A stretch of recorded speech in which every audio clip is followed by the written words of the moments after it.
Alright, this is the issue I am going to review. But beforehand, I need to preemptively warn you that this video might have some technical issues or audio bugs. It might not as well, which would be great. But last night, I dropped my phone in the sink and it got very, very wet. I looked online, what a day to clean out the microphone and the speakers.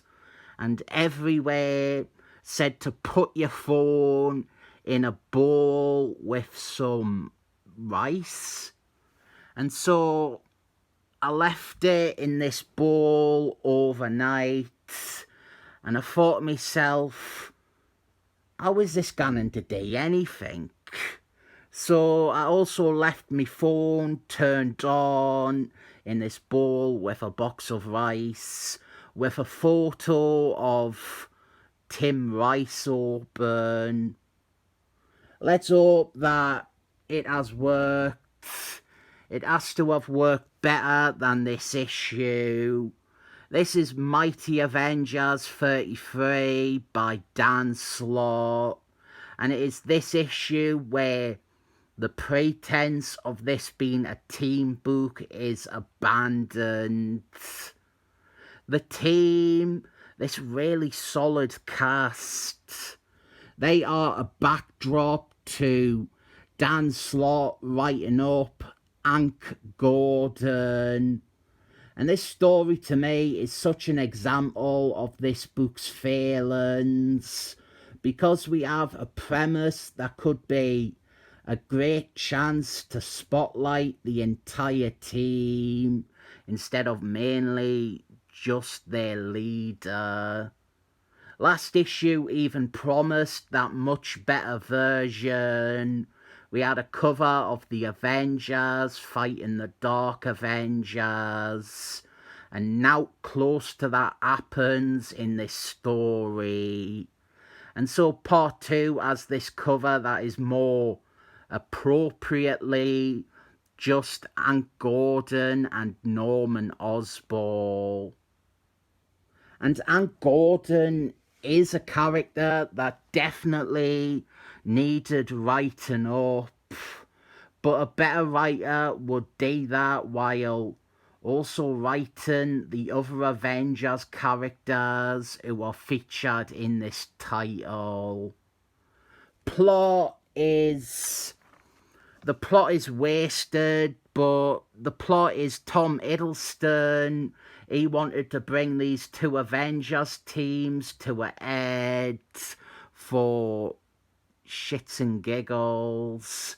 So he freed Crusher Man, and then Crusher Man found and absorbed the Cosmic Cube. So now he is impossibly powerful.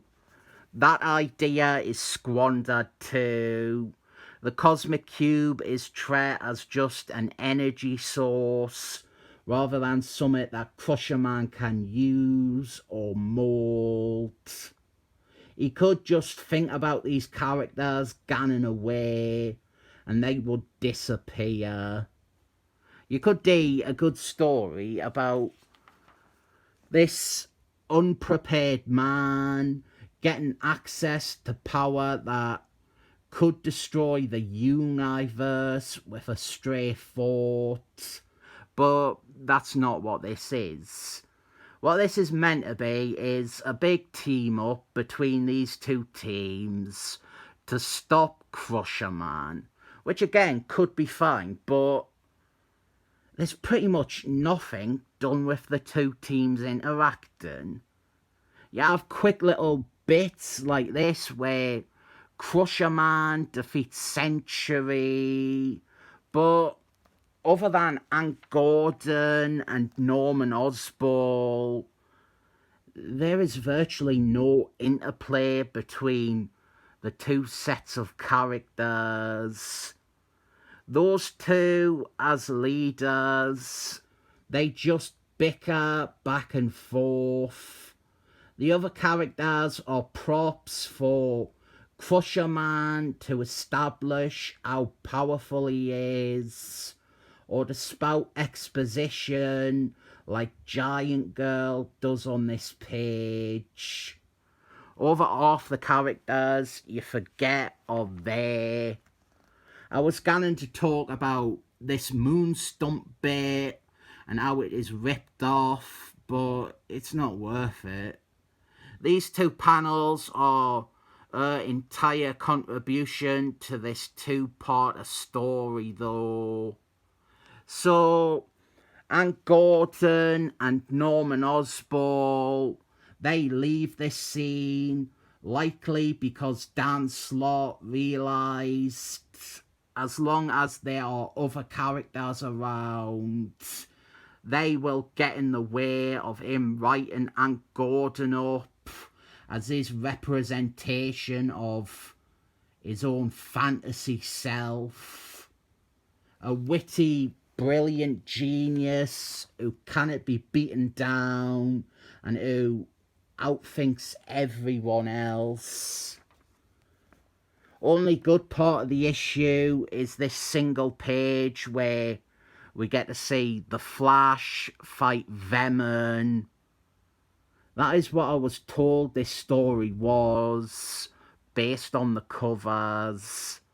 This is what I wanted to see. I mainly need to get to the ending because that is where the real mourning begins.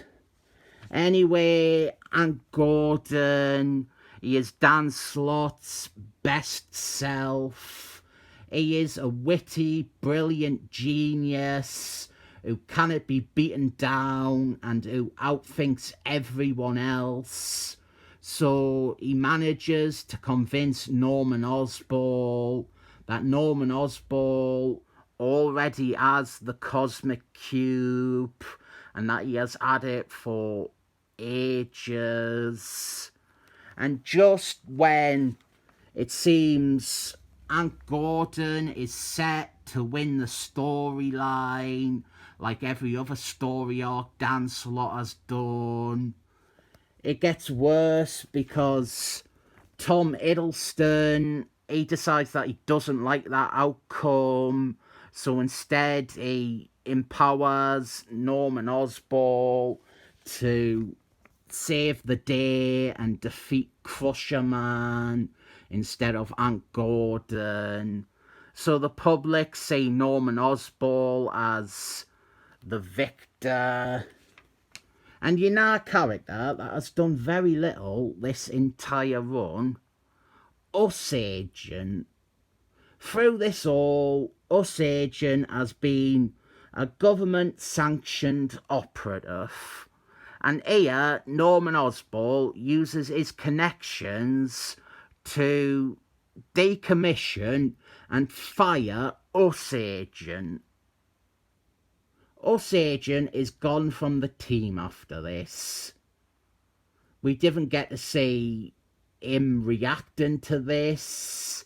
We don't get the other characters even caring about this. We didn't get any resolution to this in this series. Because Dan Slott as Aunt Gordon legitimately ignored that and be so brilliant and genius that he has discovered Tom Hiddleston's hand in events. This is a fucking team book and you just fired one of the team members and nobody cared. This, in my eyes, is very poor. It's still better than what Michael Bryan Benson was doing on Avengers.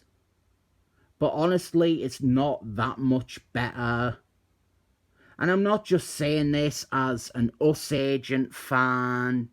That character and all the others have been underutilized outside of that one story co-written with someone else. You genuinely could forget Vision is on this team. Hercules, man, he has done nothing since the first issue of the run. It is a great, great team lineup. It had a great first story, and it is the exact Avengers book I would want, but Dan Slott found a way to ruin it. Uneven thumbs up.